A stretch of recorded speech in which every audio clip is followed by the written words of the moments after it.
Bela, just unmute yourself, please.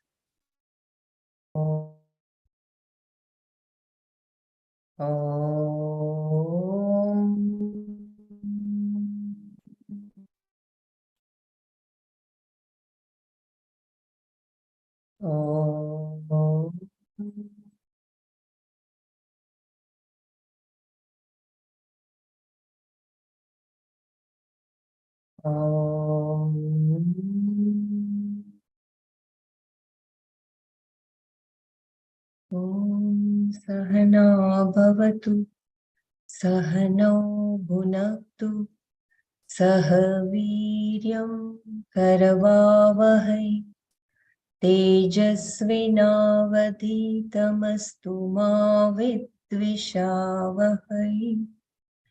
Om Shanti Shanti Shantihi. Narayanam namaskrityam naram chaiva narottamam Devim Saraswatim Vyasam Tato Jayamudiraye. Hari Om, Jai Gurudev. I hope my screen is seen and I am audible. Yes. Dhanyavad, Dhanyavad. So yesterday we were looking at dhyana and for the one. I think we completed Sama Buddhi, right? This 10th verse.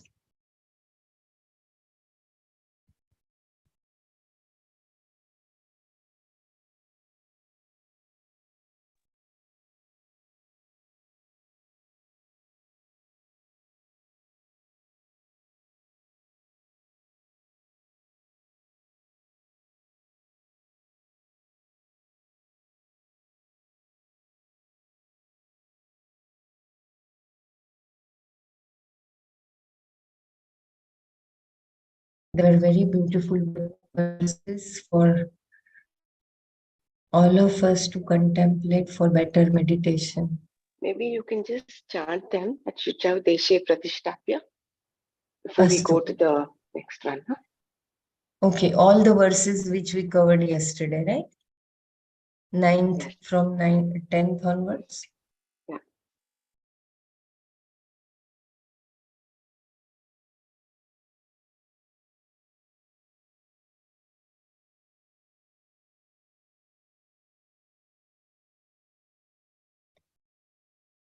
So to gain the status of a Samabuddhi, Bhagavan has given wonderful in form of blessings as well as some qualifications. Yogi yunjit satatam atmanam rahasi sthitaha ekaki yat chittatma nirashira parigraha. May the yogi, the meditator, one who remains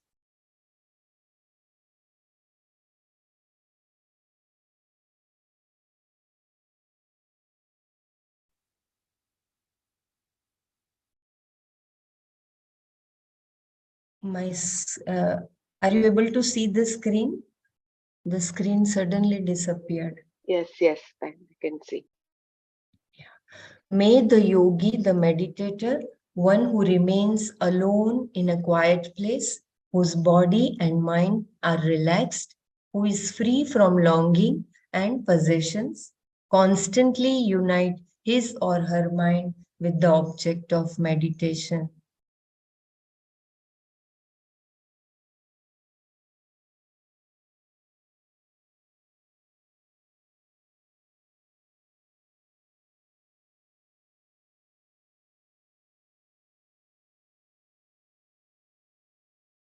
Meditation itself is a means for the steadiness and clarity of mind, that leads to knowledge. But to live a life of meditation also requires a certain discipline, which is considered to be a secondary means or sadhana for meditation. The remainder of this section of chapter 6 is devoted to the accomplishment of this yoga, the discipline and its results.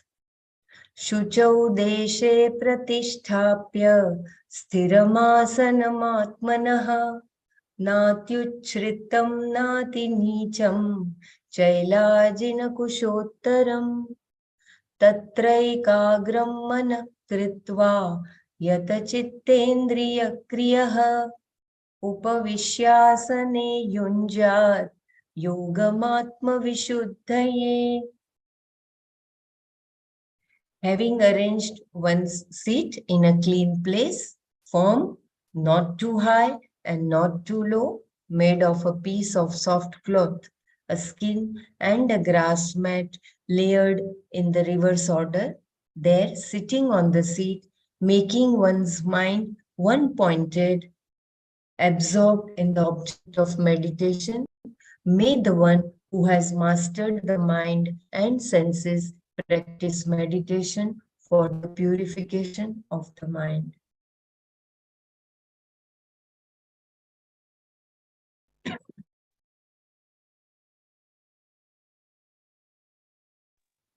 What was the order he mentioned? Yeah, I'll just repeat the asana order, right? Yeah. Yeah, the asana order is it is mentioned in a series, but it is written in the later on that it is in the reverse order. So not too high, not too low, then made of a piece of soft cloth, a skin and a grass mat layered in the reverse order. So there will be a grass mat, then a skin and a soft cloth, right? A piece of soft cloth will be on the top. Mm. Under that will be a skin and a grass mat. Mm. I think there is some explanation, if I remember, Nana had mentioned why skin was mentioned. Because we Yeah. don't use any leather items, no, because it is dead and there's no prana. And so, but I think at that point,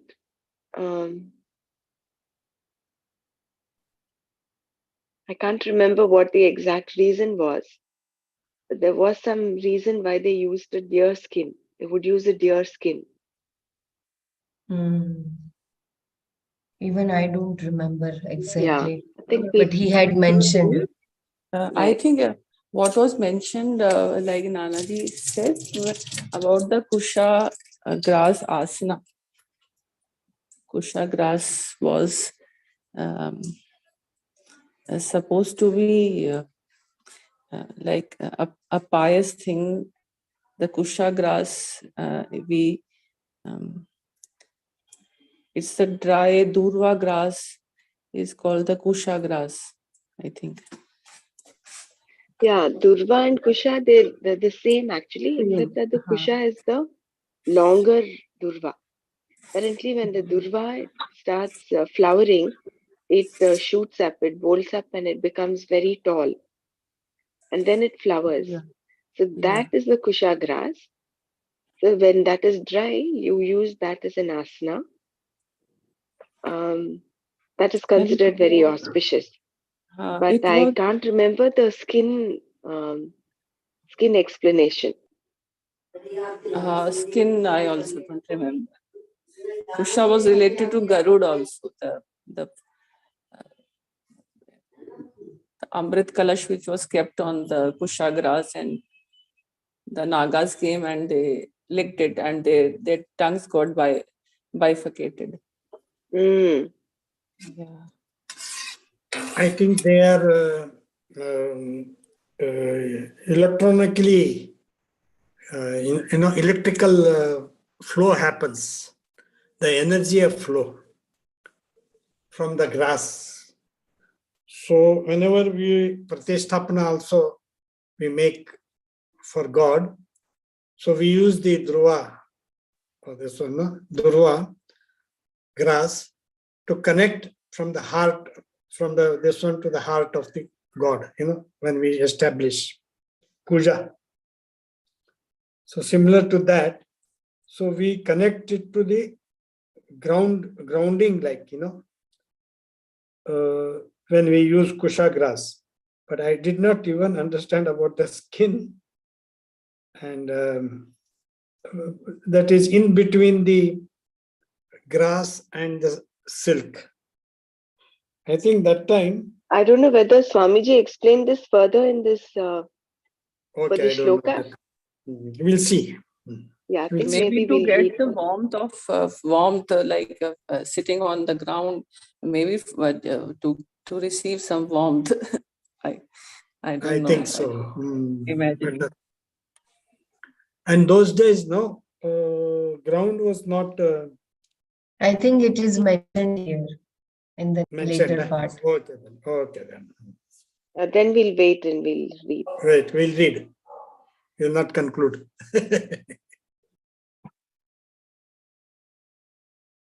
I will just repeat a paragraph before what we did yesterday. You can always find a quiet corner in which to meditate. You can find a time, I think. This was the paragraph, right? A reverse.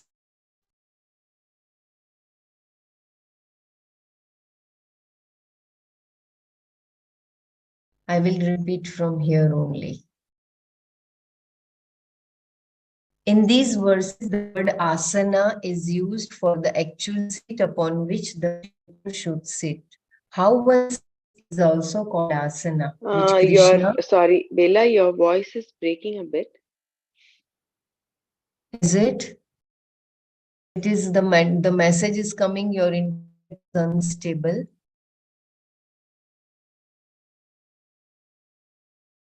Still breaking? Yeah, you keep reading. If it is persistently kind of unstable, then maybe one of us will take over. Yeah, the message is coming that it is unstable, the internet. Okay. Having arranged one seat in a clean place, firm, not too high and not too low, made of a piece of soft cloth, a skin and a grass mat, layered in reverse order, there, sitting on the seat, making one's mind one-pointed, absorbed in the object of meditation, may the one who has mastered the mind and senses practice meditation for the purification of the mind.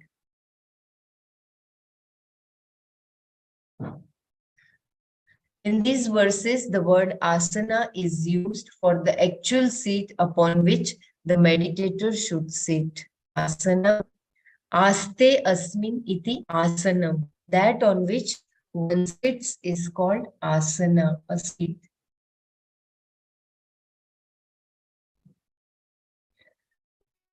The words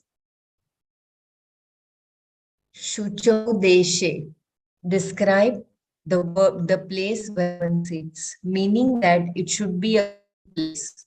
You cannot sit in a garage, for instance, simply because you bought a house that has a garage and you do not have a car to put in it. The place of meditation must be clean. For every action, everything you want to do, you require an appropriate place. Any meditation is no exception. It requires a place that is inspiring and, if not inspiring, at least clean. Thus, Krishna says, Shaucha Deshe. In his commentary of this verse, Shankara adds that the place should also be quiet, vivikta. A riverside, a mountain, or some wooded area is considered to be clean and quiet because there is usually no one there and the natural surroundings tend to be inspiring. For a place to be inspiring, meaning conducive to meditation. There should be nothing to draw your attention away from meditation, and a clean, quiet place meets this requirement. In such places, people can observe nature and spend time with themselves. They need not be always meditating, but they can be meditative while watching.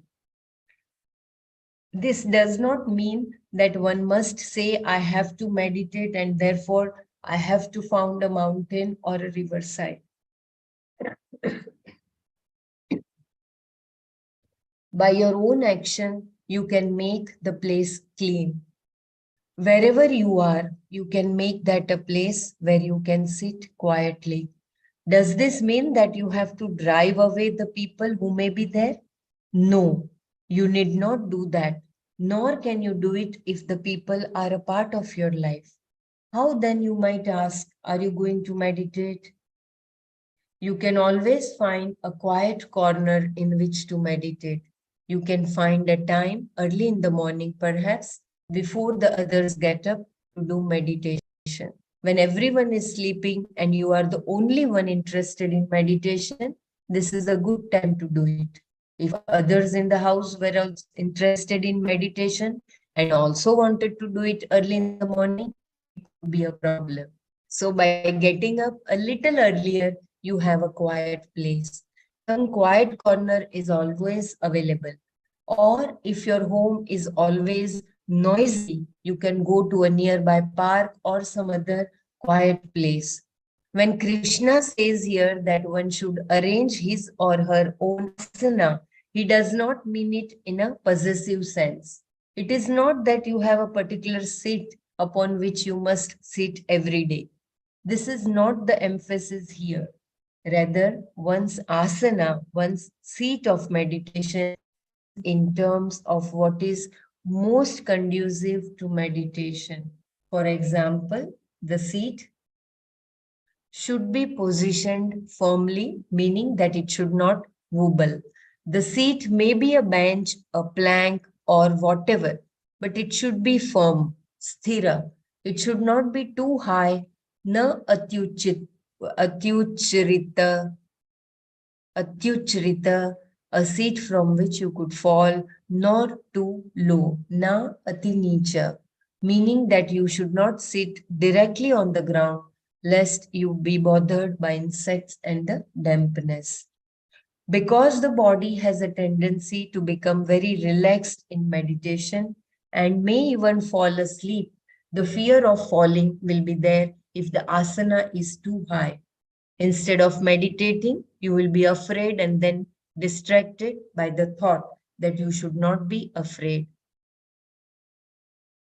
Similarly, if you sit directly on the ground, there may be a fear of being bitten by creepy, crawly creatures, a real concern for those who inhabited the jungle areas of India.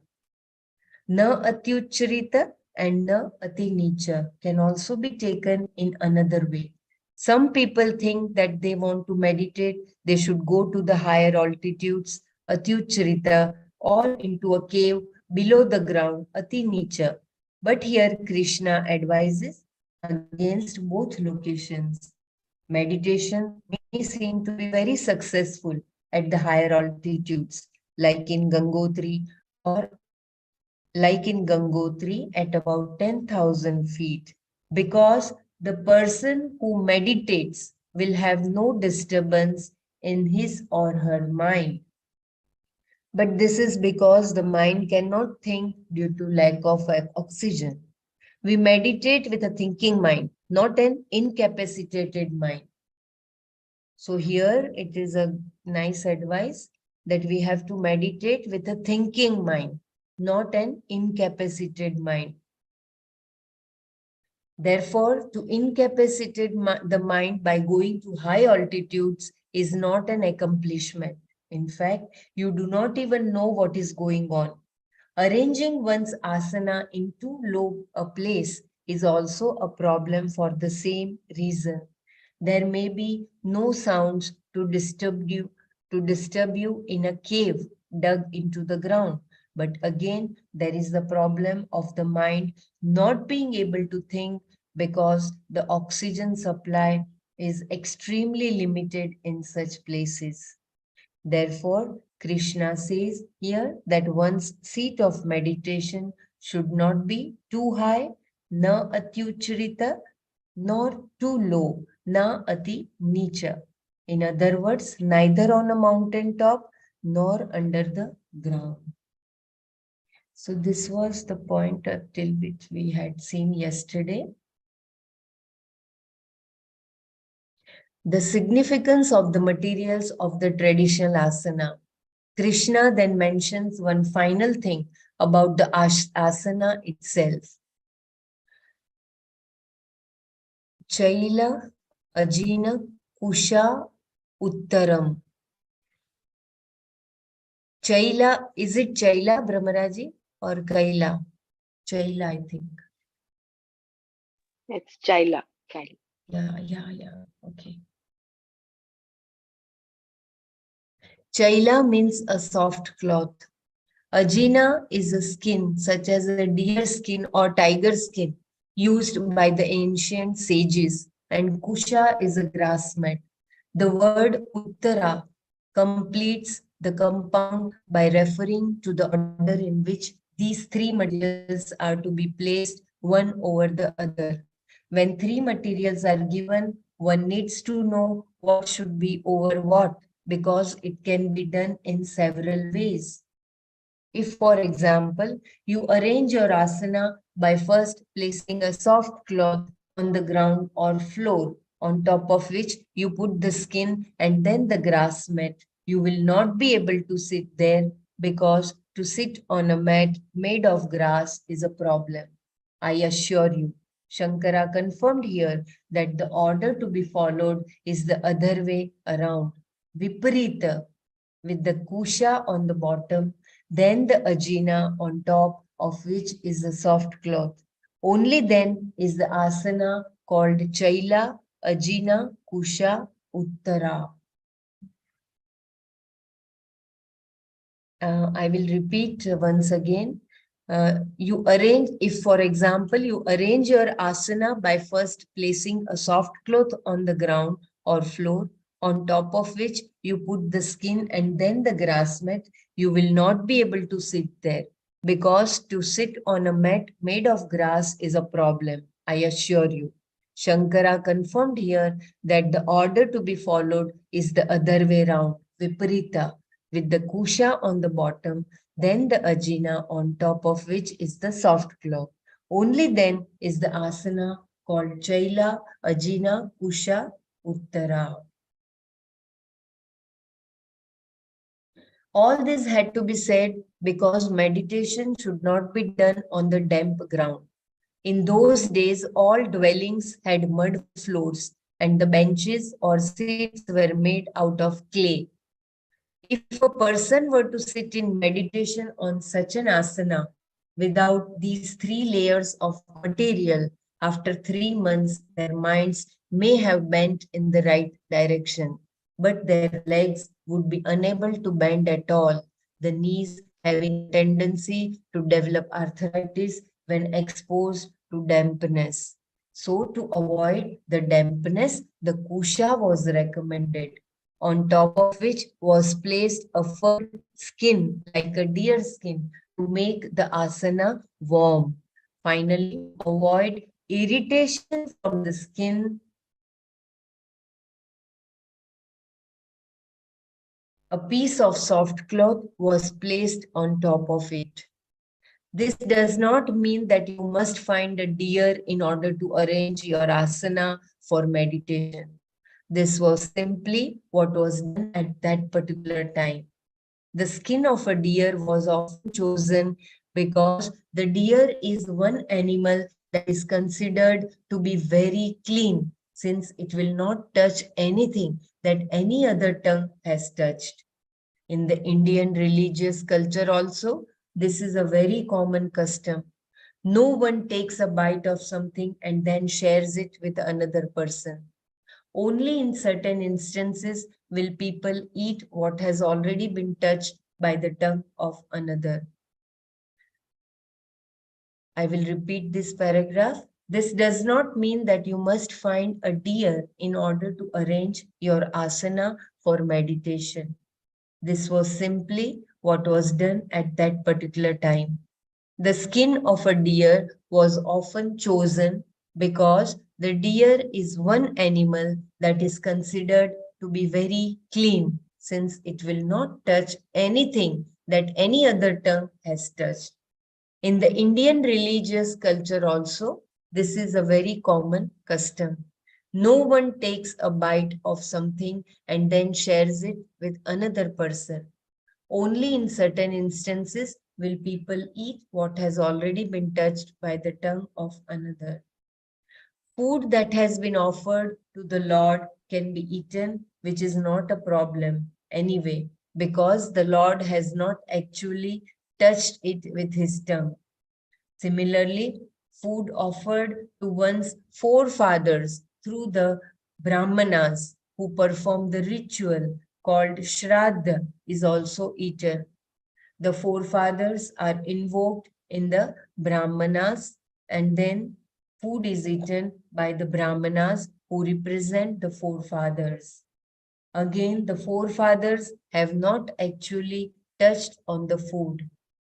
Finally, a wife will eat from the same plate as her husband after he has eaten, and the Shishya will do the same after the Guru has eaten. These then are the exceptions to eating food that has been touched by others. I actually tasted this trait in deer when I was in a deer park one day. I gave the deer some bananas and they ate them. Then I put my tongue on another banana and gave it to one of the deer. It sniffed at the banana and walked away.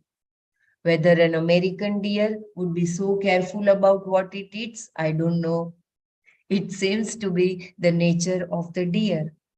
Besides being clean, the deer has enough fur for the skin to be very soft. There was also a rule about the skin that was to be used for one's asana. It was not to be the one that someone gave you or one that had been taken from a deer that had been killed. Some hunters would sometimes kill a deer and try to give the skin to a sadhu. Therefore, the sadhu had to hunt for a dead deer and ensure that it had died naturally. So that is a very important condition. Having arranged one's seat of meditation, what is one to do? The verb here is yunjyat, meaning may one practice. And what is one to practice? Meditation, yoga. Why?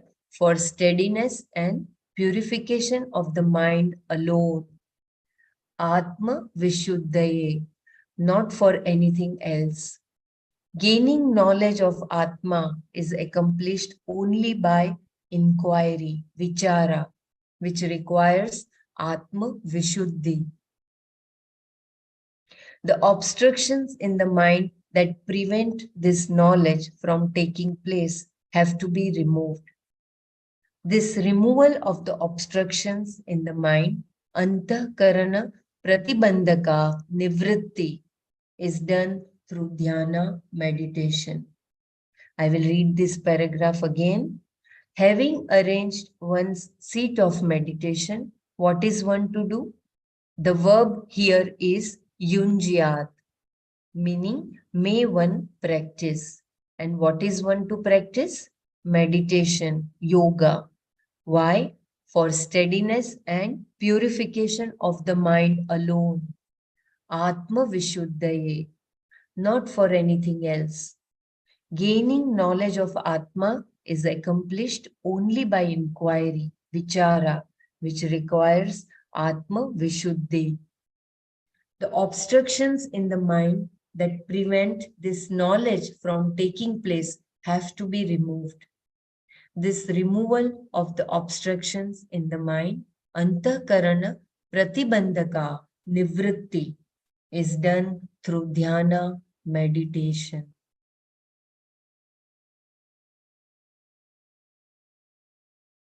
Therefore, Krishna says here, may one practice meditation for purification of the mind. Yunjyat yogam atma vishuddhaye. Sitting Bela, on the can you just read this the earlier para one more time? yeah. No, there I think that nivrutti is most important. We do meditation to erase the vrittis. We have some tendency, like many things. You can choose. You will be some vrittis. You'll get angry. You'll get this. So many are there. So to get away that vrittis, to cleanse the mind, we need that meditation, and then the knowledge can flow very easily without the vrittis. Nivrutti is most important, I feel. Yeah, okay. Having arranged one's seat of meditation, what is one to do? The verb here is yunjyat, meaning may one practice. And what is one to practice? Meditation, yoga. Why? For steadiness and purification of the mind alone. Atma Vishuddhaye, not for anything else. Gaining knowledge of Atma is accomplished only by inquiry, vichara, which requires Atma Vishuddhi. The obstructions in the mind that prevent this knowledge from taking place have to be removed. This removal of the obstructions in the mind, Antahkarana Pratibandhaka Nivritti, is done through dhyana meditation. Therefore, Krishna says here, may one practice meditation for purification of the mind, yunjyat yogam atma vishuddhaye. Sitting on the asana, Brahmaraji, would you like to explain? It is for the Antahkarana Shuddhi. The word Vishuddhaye is used. So I think as Sureshji said, Vishuddhaye through Nivritti, from all the Vrittis.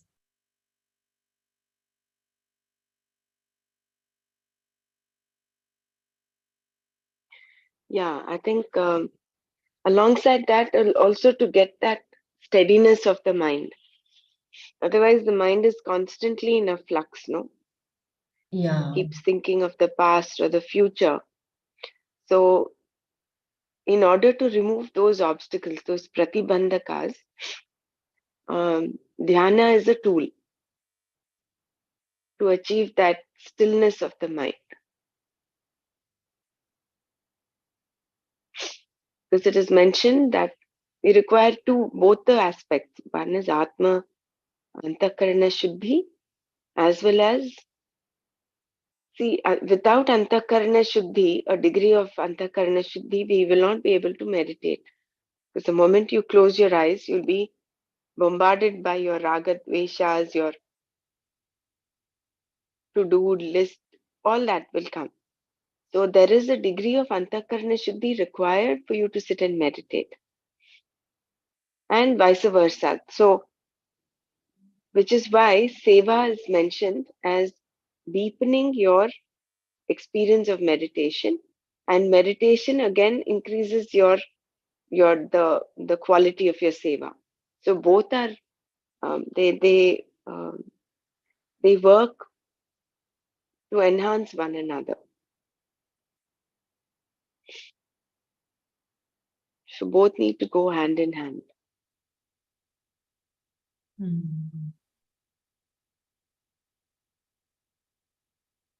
Sitting on the asana described earlier, may there be absorption, samadhana, into the object of meditation. How is this to be done? By making the Can mind. I just add here something? even this impressions that come up in the mind and all that, has a lot to do with our food. In the ashram, I was in the kitchen when the head of the kitchen told me that maybe you are eating a vegetable like potato, aloo as we call it. But if you don't add ajwain or you don't add mint leaves to it, then it creates gasiness for you. And all the asanas that we do prior to our meditation, the yoga asanas that we do, is for the balancing of all the pranas. When that vayu is removed, the imbalance is removed, then the free flow of prana takes place. All the main pranas takes place. And then you can, so even that food has an impact. The way you cook it, the way you eat it, that will also affect your meditation. So seat of the meditation, the bodily, this thing, if there are gases in the body, then you will not be able to meditate properly. So even that, why asanas are necessary? To balance your pranas. And once your 5 mukhya pranas are balanced, main pranas are balanced, then you can meditate properly. Can I request you? I know you had done this earlier, Persiji. Thank you for bringing in this aspect of asanas to balance the pranas. Will it be possible for you to mention a few asanas for to balance each of the pranas? Or would you require the PT to show this?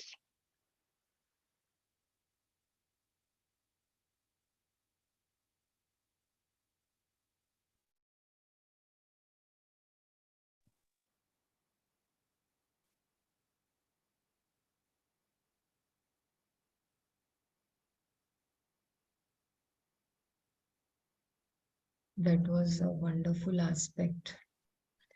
I think we need, before we start the course also, this food aspect is very true. We can have during the course, before the course and after the course, right? The food aspect has to be Yeah, paid I more think even attention.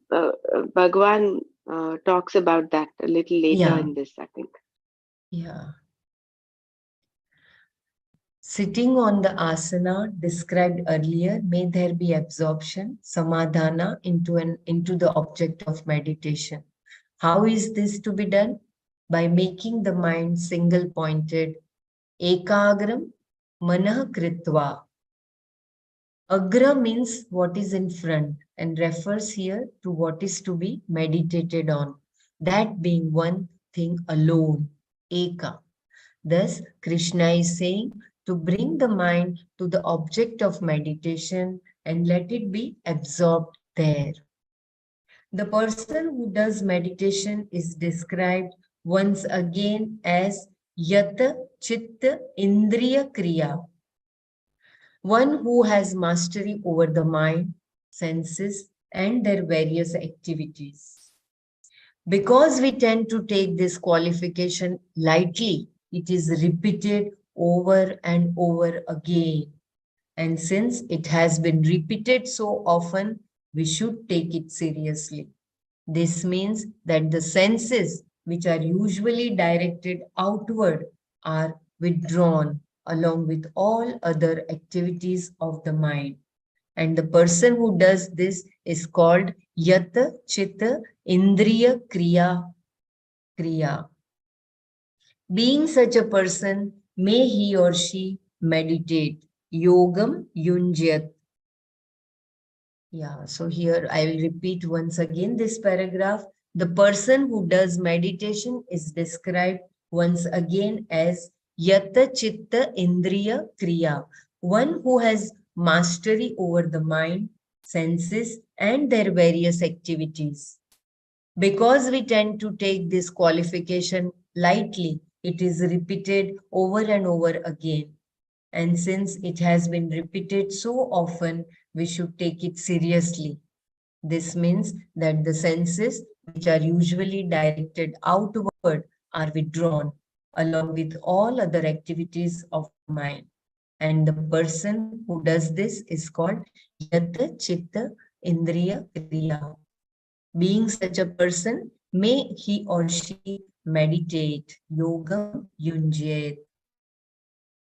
As Sureshji said, Nivrutti word has to be focused more. So here Bhagwan is also saying. The purpose of meditation. Why should the person meditate? For the purification of the mind. Atma Vishuddhaye. In this context, the word Atma refers to the Antakarana, the mind, and not Sat Chit Ananda Atma, as Sat Chit Ananda Atma is already Vishuddha and needs no purification. The word Vishuddhi can also be taken in a different sense. To be free from the hold of Raga Dvesha is Shuddhi. Vishuddhi can also be in terms of old memories, kashayas that come up unexpectedly in contemplation when the mind is quiet.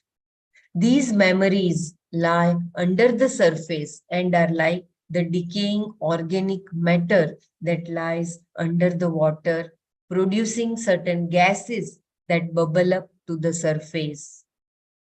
A pond can be quiet and clean 1 minute, but then if you keep watching, you will suddenly see something coming up. Blub, blub, blub. Why do the bubbles come up? Because there is something underneath. Wow, this is so very important paragraph. I'll read once again. The word Vishuddhi can also be taken in a different sense. To be free from the hold of Raga Dvesha is Shuddhi. Vishuddhi can also be in terms of old memories, kashayas that come up unexpectedly in contemplation when the mind is quiet. These memories lie under the surface and are like the decaying organic matter that lies under the water, producing certain gases that bubble up to the surface. A pond can be quiet and clean 1 minute, but then if you keep watching, you will suddenly see something coming up, blub, blub, blub. Why do the bubbles come up? Because there is something underneath. Similarly, the mind is quietened by meditation, which can be either contemplative meditation or purely prayerful meditation. Prayerful meditation is on Brahman with qualities Saguna Brahma, whereas contemplative meditation is on Brahman without qualities Nirguna Brahma. Here the words are such that you can take them to mean both Saguna Brahma meditation and Nirguna Brahma meditation. As you will see later when the object of meditation, Dhyaya, is discussed. In fact, meditation includes both because you start with a prayerful meditation and end with contemplative meditation. So, Saguna Brahma and Nirguna Brahma Upasana. Your thoughts need not disturb you. When a certain peace, Shanti, is gained, the mind is composed, tranquil, and in that tranquil mind, various thoughts may occur. These thoughts are to be understood as kashayas, memories that may pop up in a quiet mind at any time without any seeming connection or relevancy. When you understand meditation properly, your thoughts will not frighten you. You need not think you are disturbed. You just let the thoughts bubble up and remain a witness. This is very important. When a certain, I will repeat once again, your thoughts need not disturb you. When a certain peace, Shanti, is gained, the mind is composed, tranquil, and in that tranquil mind, various thoughts may occur. These thoughts are to be understood as kashayas, memories that may pop up in a quiet mind at any time without any seeming connection or relevancy. When you understand meditation properly, your thoughts will not frighten you. You need not think you are disturbed. You just let the thoughts bubble up and remain a witness. Generally, when these thoughts come, we take them as ourselves. But here in the seat of meditation, because you have a certain composure, it is possible for you to discover a distance between yourself and these bubbles of thoughts. So you are neither disturbed by them, nor do you need to try to avoid them. Just be an observer, a sakshi. Understand the thoughts as they are and do not be afraid of them. Let them rise and watch them go away like so many bubbles on the surface of a quiet pond. This is what Krishna means here when he said that for purifying the mind, may one practice meditation. Atma Vishuddhaye Yogam Yunjayet. I will repeat this last paragraph once again. Generally, when these thoughts come, we take them as ourselves. But here in the seat of meditation, because you have a certain composure, it is possible for you to discover a distance between yourself and these bubbles of thoughts. So you are neither disturbed by them, nor do you need to try to avoid them. Just be an observer, a sakshi. Understand the thoughts as they are and do not be afraid of them.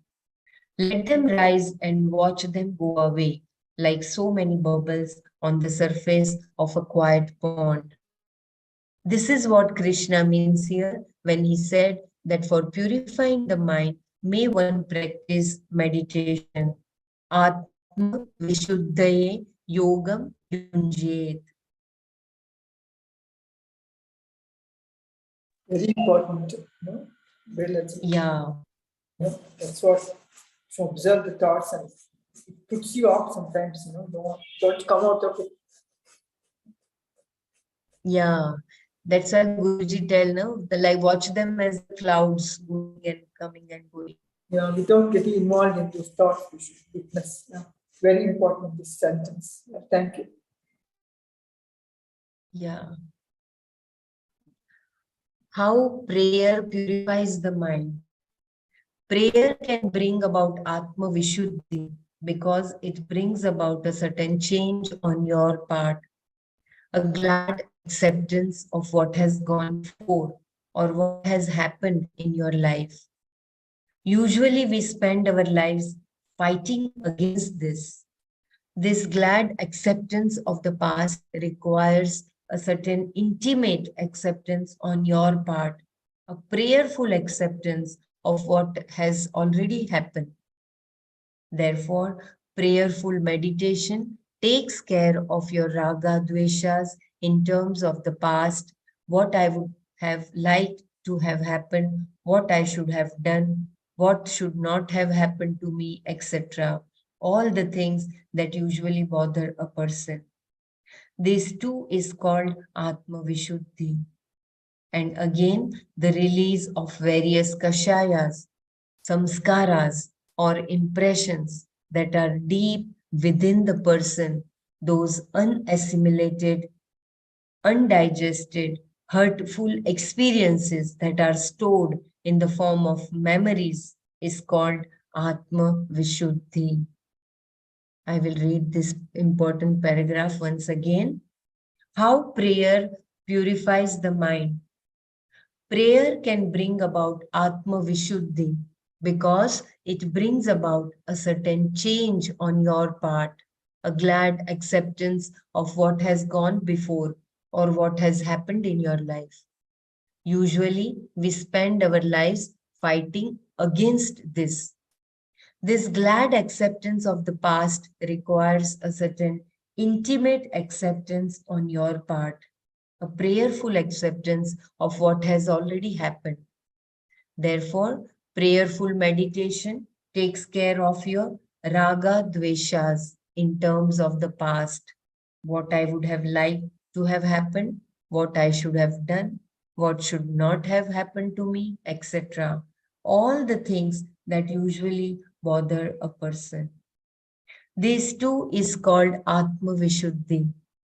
And again, the release of various kashayas, samskaras, or impressions that are deep within the person, those unassimilated, undigested, hurtful experiences that are stored in the form of memories, is called Atma Vishuddhi. Such a beautiful explanation.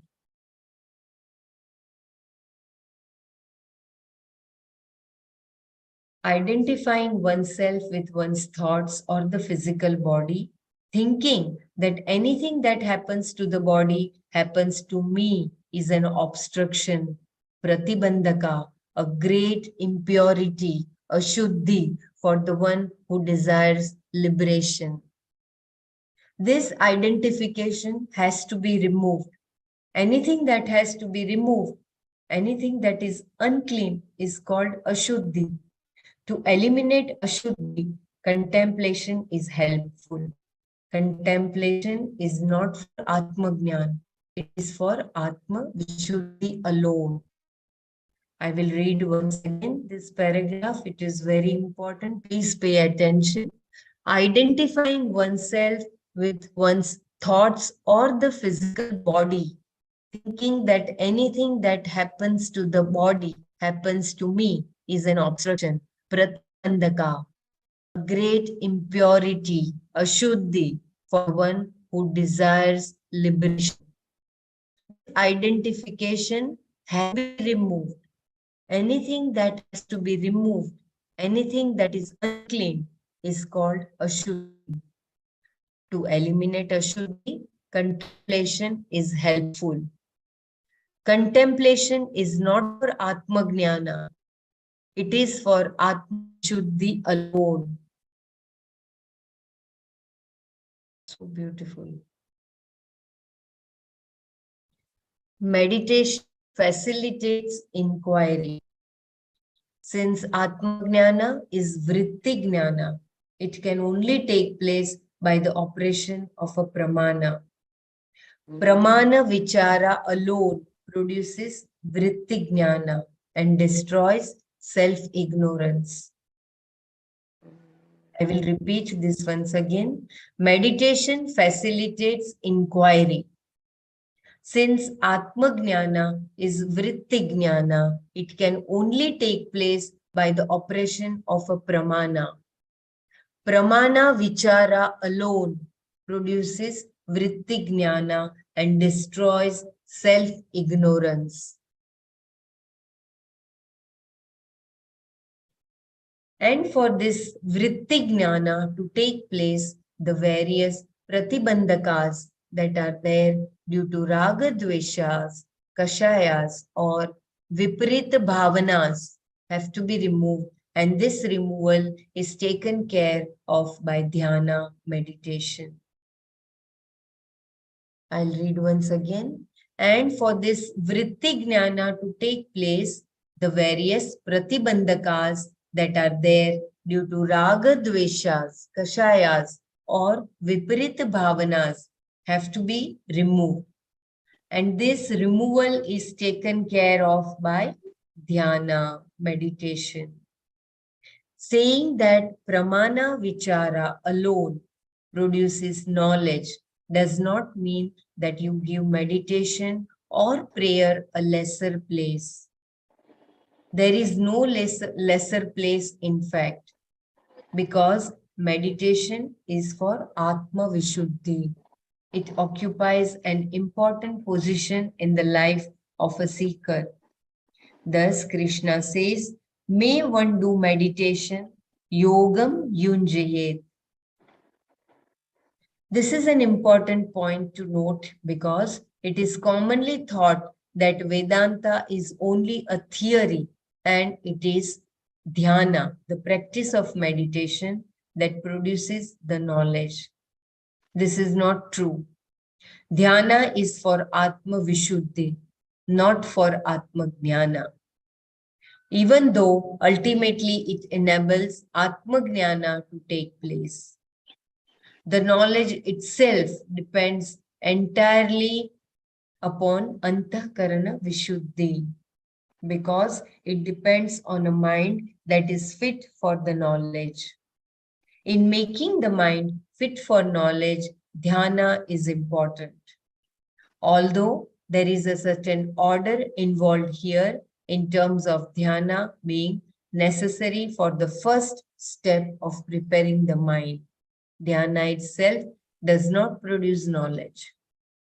The vritti jnana produced by pramana vichara alone produces knowledge. I will read this paragraph once again. This is an important point to note because it is commonly thought that Vedanta is only a theory and it is dhyana, the practice of meditation, that produces the knowledge. This is not true. Dhyana is for Atma Vishuddhi, not for Atma Jnana. Even though ultimately it enables Atma Jnana to take place. The knowledge itself depends entirely upon Antahkarana Vishuddhi, because it depends on a mind that is fit for the knowledge. In making the mind fit for the knowledge, dhyana is important. Although there is a certain order involved here in terms of dhyana being necessary for the first step of preparing the mind, dhyana itself does not produce knowledge. Vritti jnana produced by pramana vichara alone produces knowledge.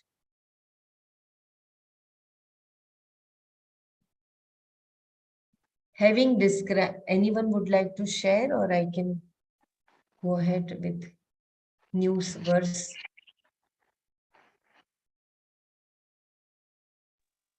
What is vritti jnana? Vritti jnana is the pramanas, that is Tattvamasi, Aham Brahmasmi.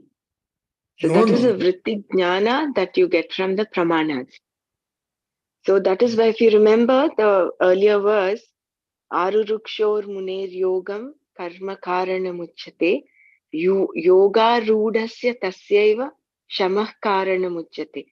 So in that verse, it was very clearly mentioned, for a karma yogi, dhyana, karma is the means. Whereas for a sannyasi, for a yoga ruda, the one who's already established in this practice of meditation, it is jnana, shamah karana muchyate. Jnana alone is liberating. So final step is of course jnana. And for that you require the pramana. So therefore Vedanta is not just some theory over there, that it gives us the vritti pramana that is required for the Atma Jnana to take place. It is not enough if you just keep meditating. You have to seek out knowledge, seek out the vritti pramana which is there in the Vedas, in the Vedanta. So it What is vritti very here? clear. Huh? What is vritti here? Vritti Yeah, is vritti. the vasanas, no? No, vritti is the vritti that he's Swamiji is talking about here. Vritti jnana that is coming from the pramana. It is not just any thought. It is the Brahma Jnana Vritti, which is Aham Brahmasmi, Tattvamasi. Yeah, I got it. I got That it. is the thread. That is the thread of the Vritti that you hold on to. See, anything we hold on is vritti. Okay. The impressions, I think, the impressions which Impressions. get So the after. impression of Aham Brahmasmi should be there. That is vritti jnana. Okay, Yeah. good.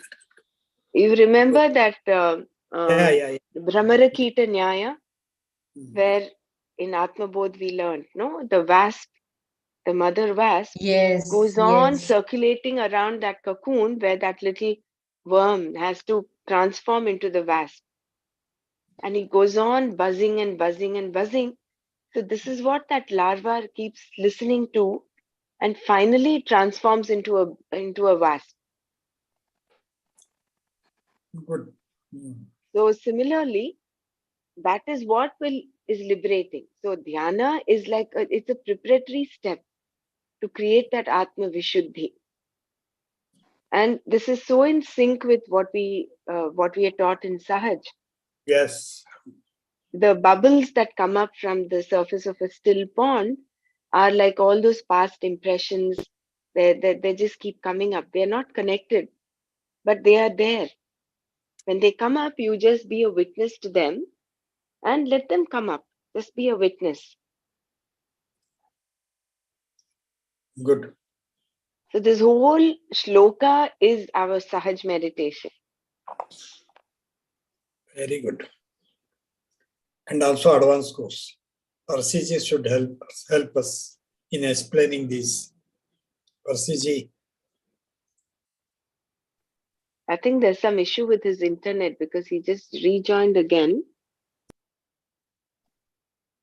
Should I continue reading, Yeah, we'll Brahmaraji? continue.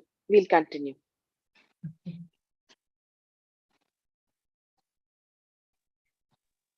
It is actually 6 o'clock here, Bella. Yeah.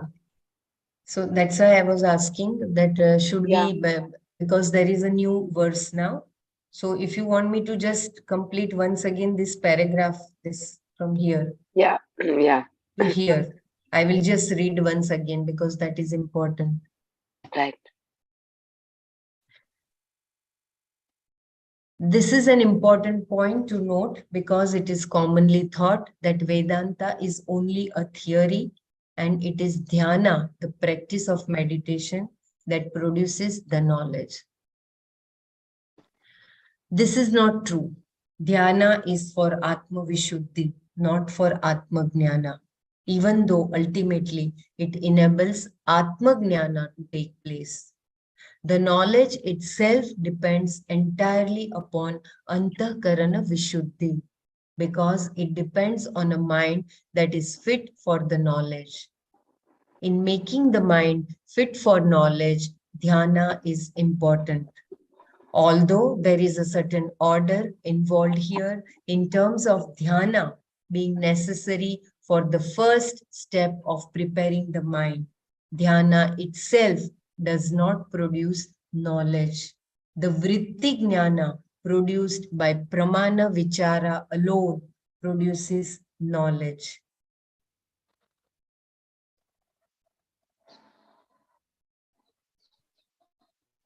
I think by in Sudarshan Kriya, we will do all the pranayamas and all that. So our mind becomes the clean, whatever thoughts are coming. And in that cleanliness of mind, we are repeating the vritti that I am soham, I am that, I am that, I am that, and I am that, I am that, I am that, soham, soham, soham, soham, soham, with the rhythm.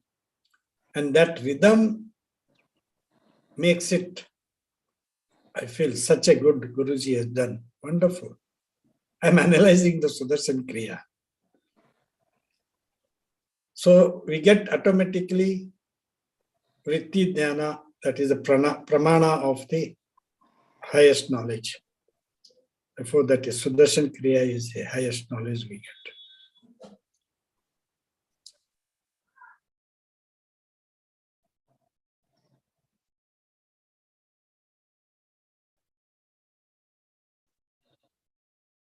So we will just, I will read the shloka once again, Brahmaraji, or we will just have a... Yeah, it will be good to read the shloka once again. Yeah.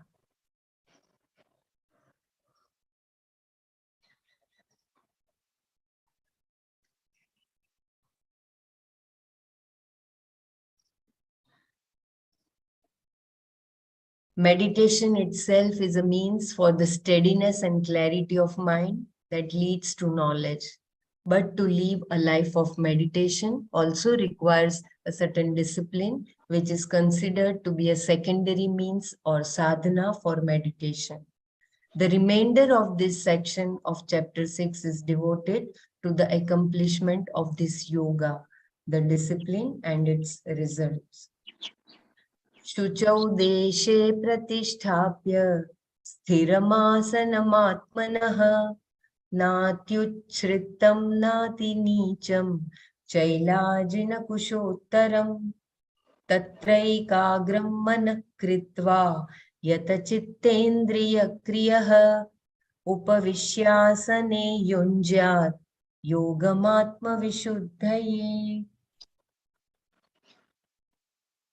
I think we will close our eyes. I liked the word that Tattaikagram, the explanation of Agram. Agram is in the front,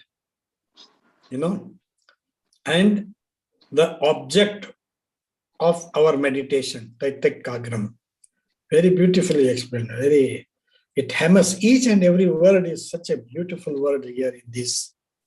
And Swamiji is bringing those words so clearly. It dissolves all our doubts. Wonderful. Yeah, we will close our eyes just for a few seconds since it is a beautiful topic, and then we will share our takeaways.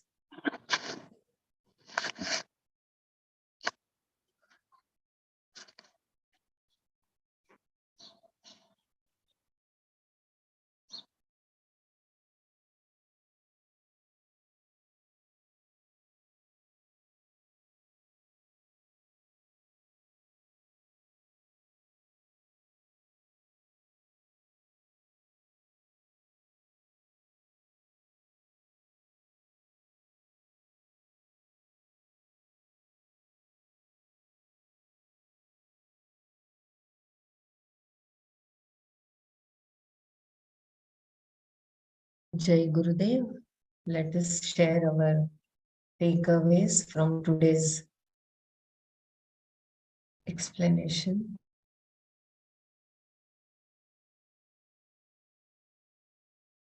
Jai Gurudev. First few, before this few slokas, Swamiji was talking about unsteady mind, sthira buddhi, all that, Now he hits on the nail. That is, meditation is the one which makes you steady.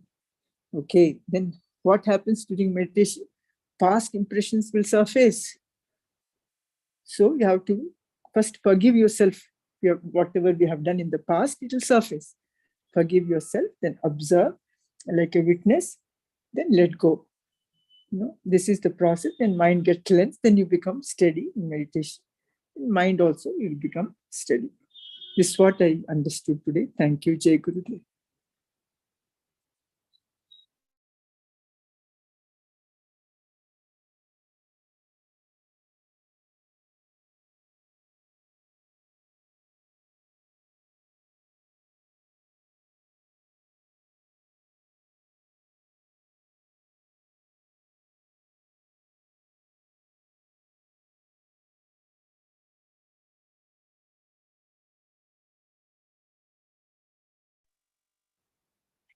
Yeah, Dr. Renu mentions you are not your thoughts and feelings. See them just like clouds. You are just the drishta.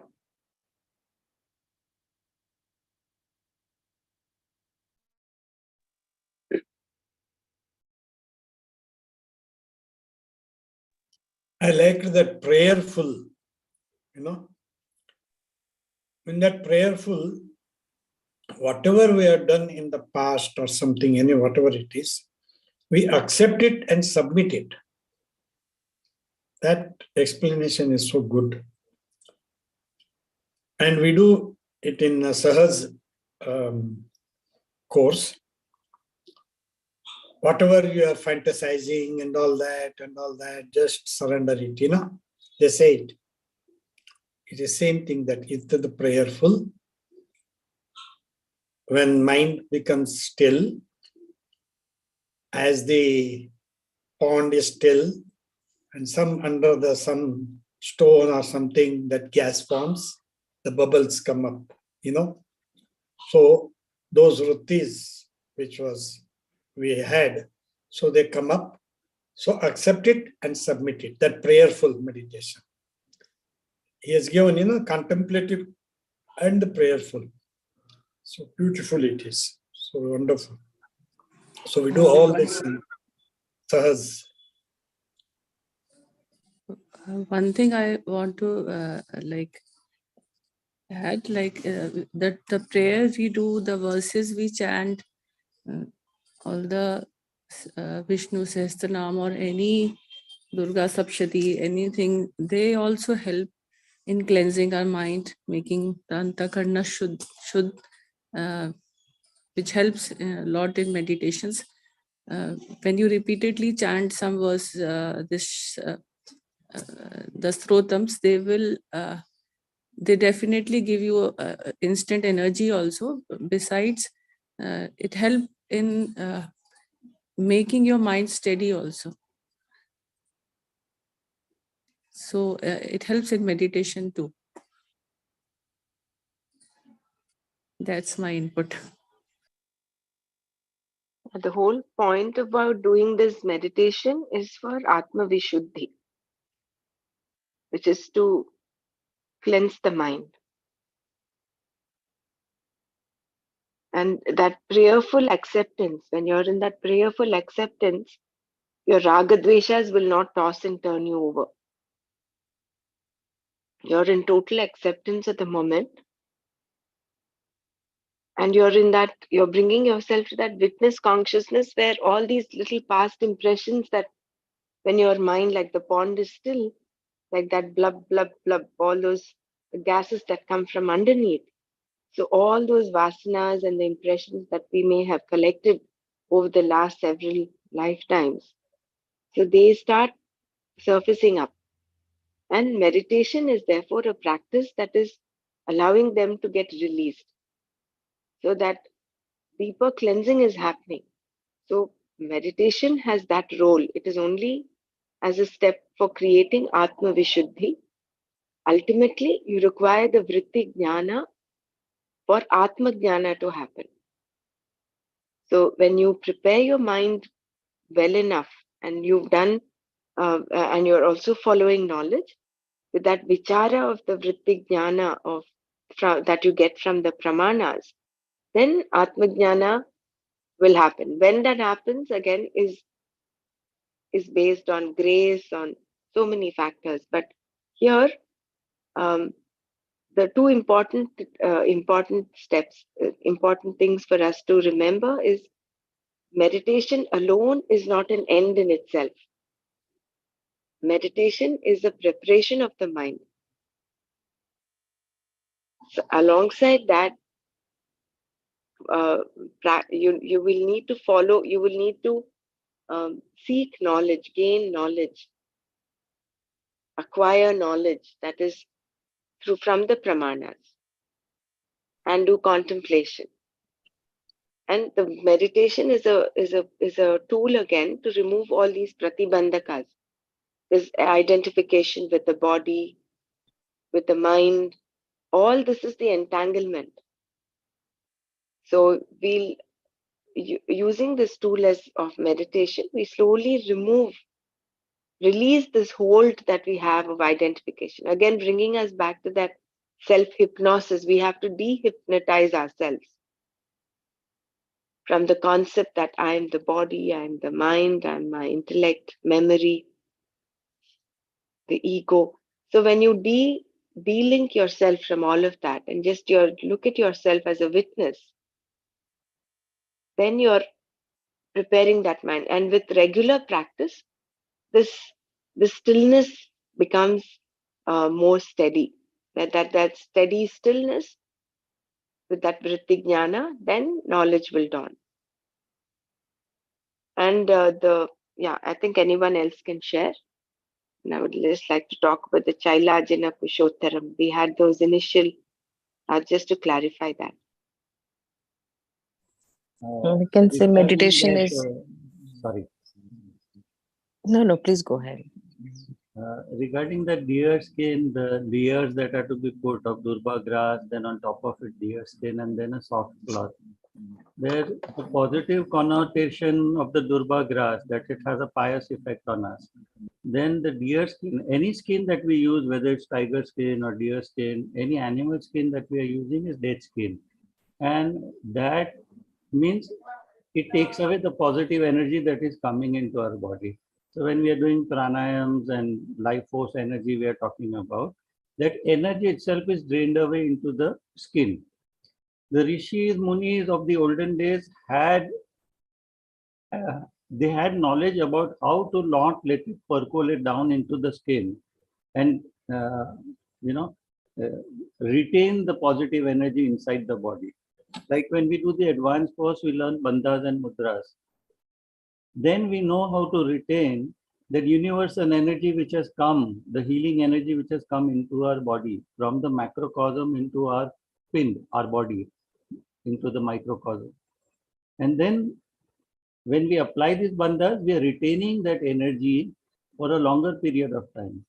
Every cell in our skin is porous. And so the energy has a tendency of going and mixing back with the environment.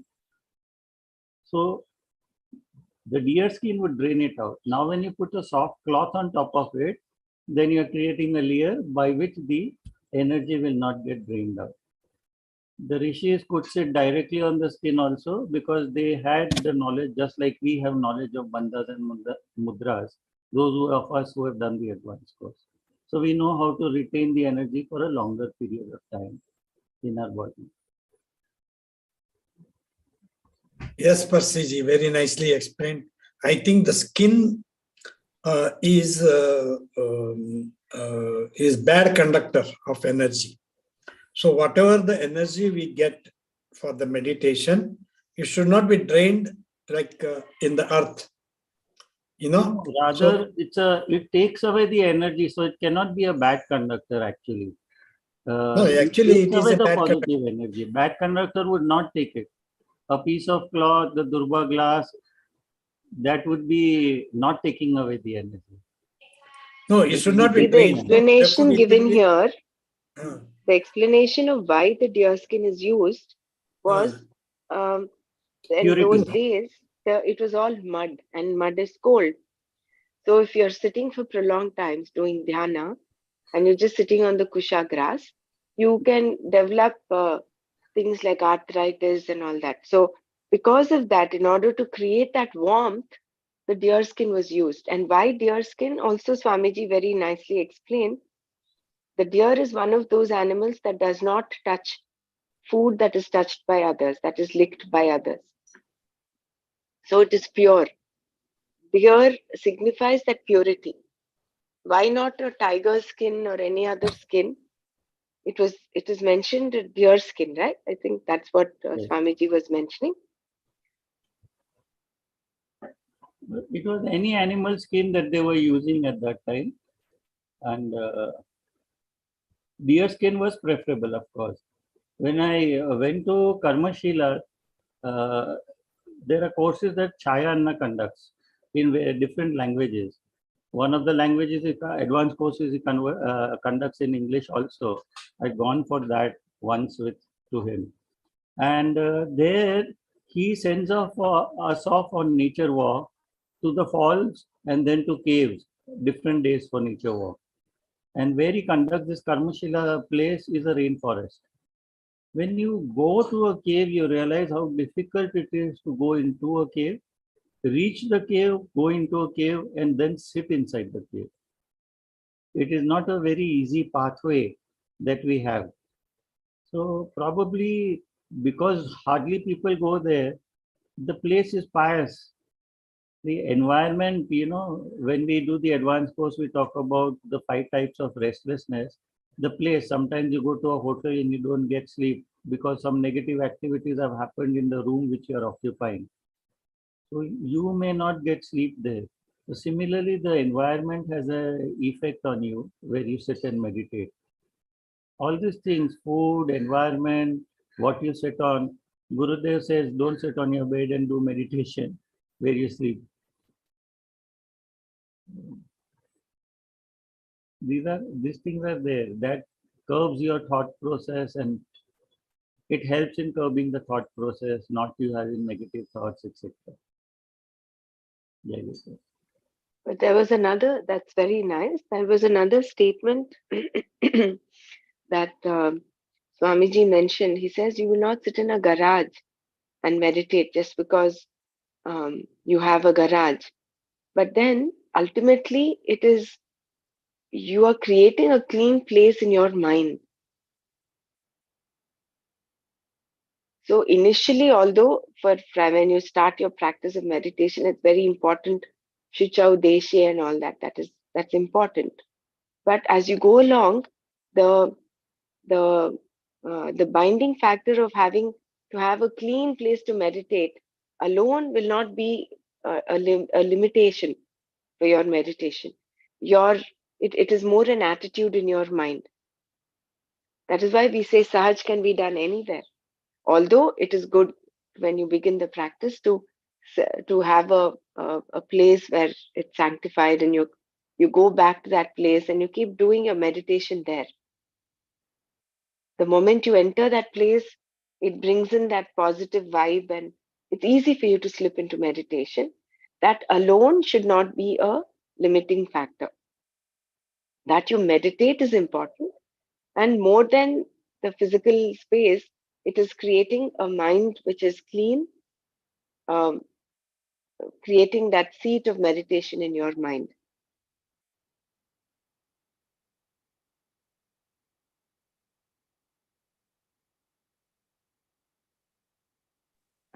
This deer skin, uh, is it because we want to retain the energy?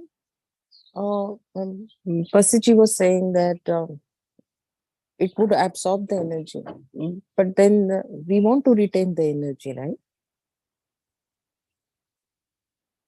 No, in those days, nothing else was available. Even by way of clothes to be worn, normally all these rishis would wear an animal skin around their body, some portions of their body. So that was all that was available there for these people who were wanderers, who would wander in the jungle. They ate when food was available. They did not eat for days together if no food was available. They drank water when they came to a pond. The mind was so settled that they never required anything. Like whenever they got it, they availed of it. And Swamiji also qualified what kind of deer. It is not a deer that is killed by someone, by the hunter. It is a deer that is killed, that dies natural death. And only such a deer skin is used. So, well, all this I think is relevant in that time and space at that point of time. But I think in modern parlance, with all the animal protection and protection of wildlife, this becomes irrelevant to the modern day. I think we can discount that deer skin. What Yeah. Nowadays, our yoga takeaway mat from is that? available. Yoga mat, you can use your own Yeah, yoga mat for doing exactly. asanas and meditations. So that is fine. I mean, as long as you have a seat which is stable and comfortable, and I think that Yeah. should be our takeaway from this, and not Right. literally take the 3 layers of the kusha grass, deer skin, uh, and the soft cloth. Once Yeah. we get that understanding, then we'll Correct. be able to move forward.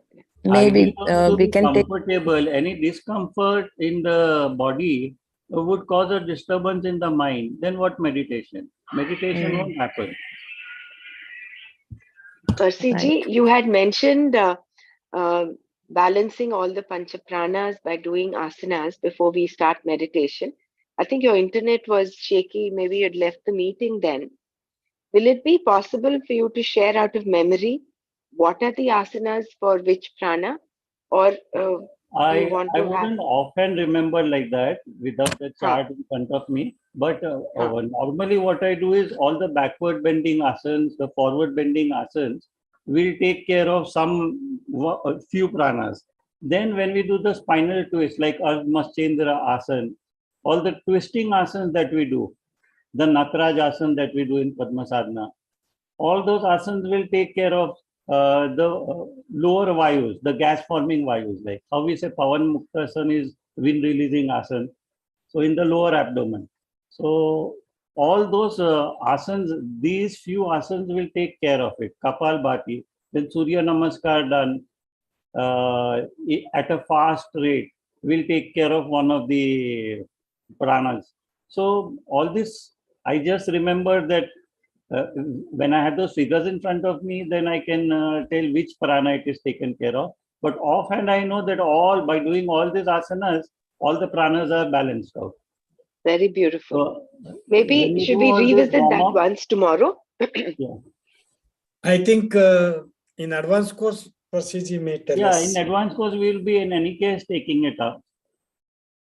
And let's see if I get a further scope to talk on the subject, we'll go more detail because this pranas is a very wonderful subject. Actually, macrocosm to microcosm that we talk about, from the universal energy to the gross body that we come to, how that through electromagnetic waves, how we are connected with the cosmic energy, and how through pranayams we get the prana shakti, the life force energy in our body, and how balancing it out makes us healthy. And then we are at comfort, our mind is silenced.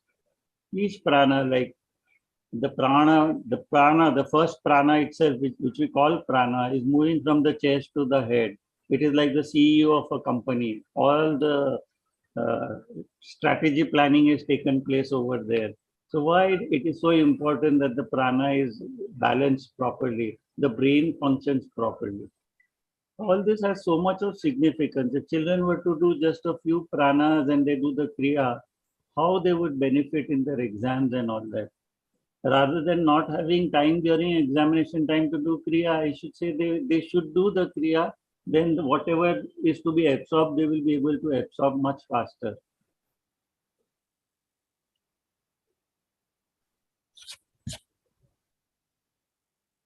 Yes. Much faster and without effort. It just comes. I have witnessed it myself.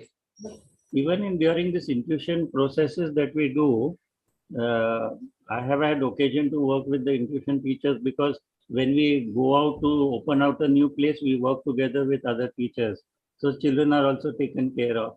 And there it was shared, like some parents, they came back and told us that studying for much lesser time and say, ho gaya, studies ho gaya.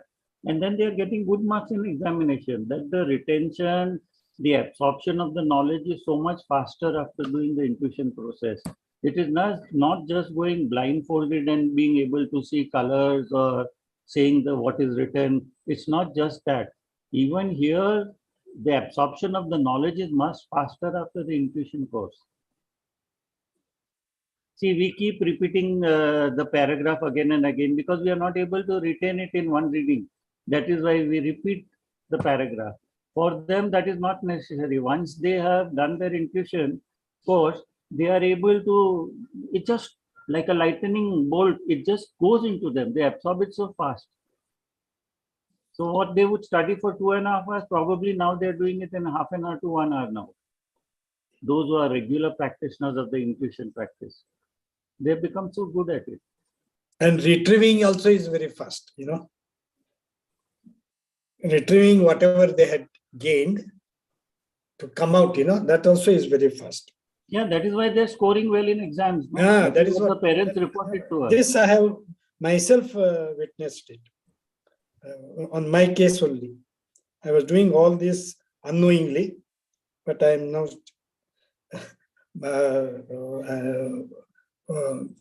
what we call it is asserting it. Because I had not studied at all when I gave my the Indian Institute of Science master's degree exam, but I could retrieve everything without anything. And I stood very good. I was just wondering myself how it could happen. Because I was having all these sanskaras in my home, going to the mathas and going to, automatically it had happened. I don't know. Good.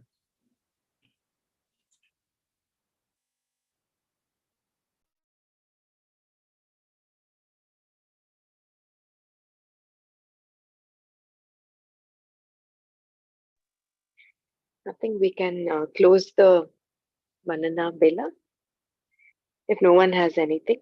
I think Annapurna ji has mentioned she requires blessings, so let's just pray and send blessings for their family. They're all down with flu, she said.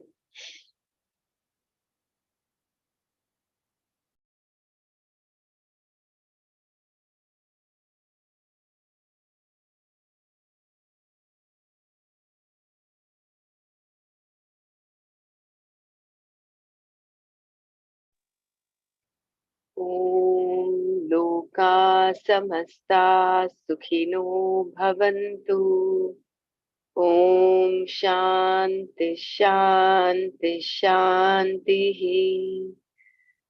ॐ तत्सत् श्रीकृष्णार्पणमस्तु जय गुरुदेव